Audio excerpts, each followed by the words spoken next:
Osman сервері неге жабылды? Және де Ultima серверінде не істеп үлгердік? Осының барлығын қазір осы видеода айтып беретін боламын. Және де достар, сіздерге ең бірінші айтып кететін жайт, ол біздің бірінші сервер емес. Бізге дейін осыған дейін 2 сервер болған. Олар примерно осылай көрінген. Және де ол кезде жай ғана біз Елжан екеуміз бір картада ойнағымыз келді. Сөйтіп біз видео түсіре бастадық. Өйткені бізге шамалы карта қызық емес бола бастады. Сөйтіп мен TikTokқа видео салдым. Содан кейін шамалы игроктар кіреміз деп бастады. Бірақ та ол картаны удалить етуге тура келді. Өйткені ландшафты дұрыс болмады. Сосын сыныпта Атабек дейтін бала Майнкрафт ойнайтынын білдік.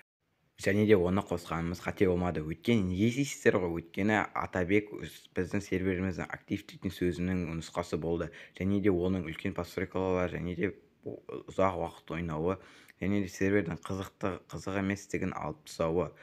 Ол біздің 2 сервердің де ландшафтын жалғыз өзі өзгерткен. Және де осымен сервердің шамалы тарихын біліп алдыңыз. Енді видеоның ең маңызды сәтіне келейік. Неғып сервер жабылды? Бұл кезде ошым былай болатын болды. Бірінші менің ойым, және екінші қалған сервердегі балдардың ойы. Неге дейсіздер ғой? Өйткені біздің ойларымыз бірге саппай етпеді. Өйткені мен өте көп уақыт ойнағаннан кейін сервердің жабылғанын қаламадым. Бірақ та қалған балдардың барлығы сервердің жабылғанын қалады. Өйткені олардың барлығы бірге ойнайықшы деді. Және де үлкен бір үй салып, және де складтарымыз барлығы бірге болсын деді. Бірақ та сіздер осы үшін серверді удалить етті деп ойлайтын шығарсыздар. Барлықтарын бір шалкерге салып, сосын барлығын бір жерге әкеліп, сосын сөйште выживать етпедіңдер ма деп айтатын шығарсыздар. Бірақ та мен олай айтқанмын. Бірақ та сервердегі балдар барлығын нөлден бастағысы келді. Енді менің ойымды айтып кетейін.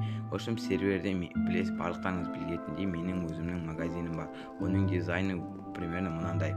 Сосын сервер оның ішінде барлығы асtronom алмазға ғана амент ететін.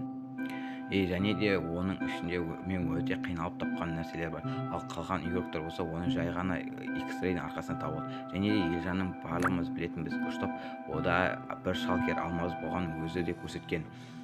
Содан жалғыз ол ғана қолданды деп айтпаймын, бірақ та мен білетін адамдардан сол ғана қалыпты. Және де Дархан, Антилопа немесе. Және де екінші причина ол серверге басқа да игроктар кіріп кетуі немесе Атоканың бізге пранк жасағаны. Ол пранк қалай болды? Ол келді басқа аккаунтпен кіріп серверге кірді де, сосын грифт етіп, сосын адам Дарханды немесе Антилопаны өлтірді. Ол сервердің соңында кешіріп және заттардың просто басқа сұмдыққа салып кетті. Енді одан жай ғана приколға дейсіздер ғой. Бірақ та Антилопа немесе Дархан өзінің бронясының бір бөлігін жоғалтып алды. Және де ол біздің серверде десантор немесе уайым туғызды. Содан біз бір проблеманы белый список дейтінмен шештік. Ойқат, енді сіз логин парольді білгенменде сіз серверге кірамайтынсыз. Өйткені сізге белый спискке кіргізу керек болды. Енді сөйтіп бір проблеманың біреуін шештік. Енді екінші проблема. Оны шешу өте қиын болды. Бірақ та біз Атока екеуміз осындай замок салып жатыр.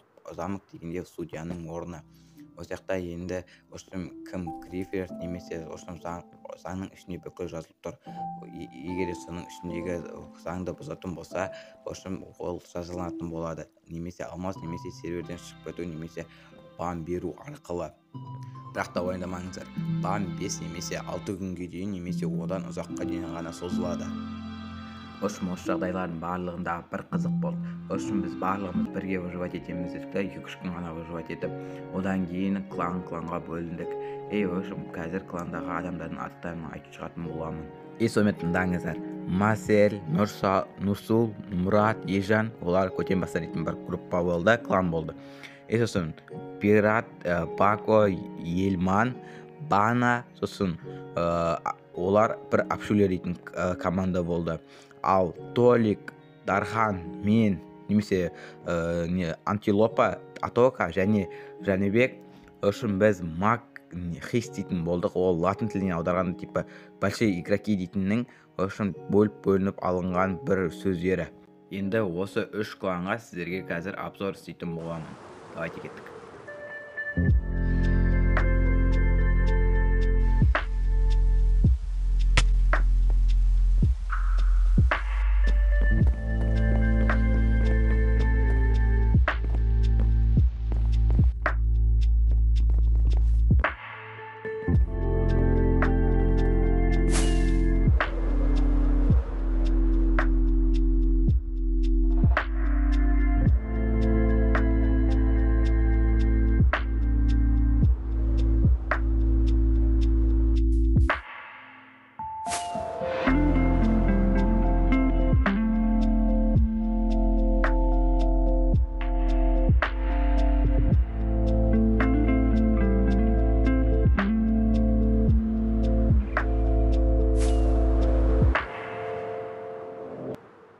Егер достар сіздер осы кезге дейін келіп көрген болсаңыздар, значит мен сіздердің лүпілдеріңізге достоймын деп ойлаймын.